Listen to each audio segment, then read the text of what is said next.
નમસ્કાર મિત્રો, એટલે કે મોટા સમાચાર સામે આવે છે. શિયાળાની દસ્તક વચ્ચે ચોમાસું જામ્યું. અંકલેશ્વરમાં ધોધમાર વરસાદ, ઓલપાડમાં ધીમી ધારે વરસાદ પડ્યો. પાકને નુકસાન, હજુ 2 દિવસ ભારે વરસાદની આગાહી. જી હા મિત્રો, એટલે કે મોટા સમાચાર સામે આવ્યા.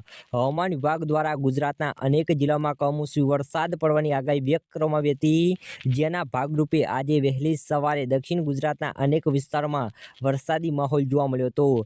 ક્યાંક ધીમી ધારે તો ક્યાંક મુશળધાર વરસાદ વરસ્યો હતો. ભર શિયાળે ચોમાસું જામ્યું હોય તેવો માહોલ જોવા મળ્યો છે. જી હા મિત્રો, એક મોટા સમાચાર સામે આવ્યા.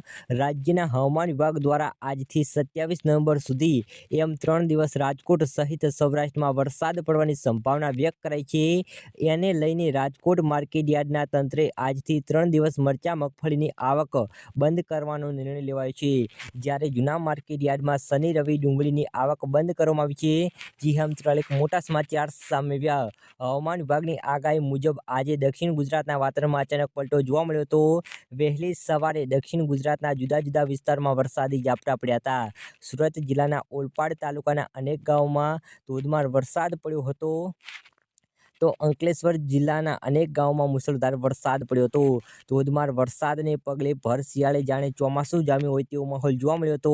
તો બીજી તરફ ધોધમાર વરસાદને કારણે રસ્તા પર નદીઓ વહેતી હોય તેવા દ્રશ્યો સર્જાયા હતા. જી હા મિત્રો, એક મોટા સમાચાર સામે આવ્યા.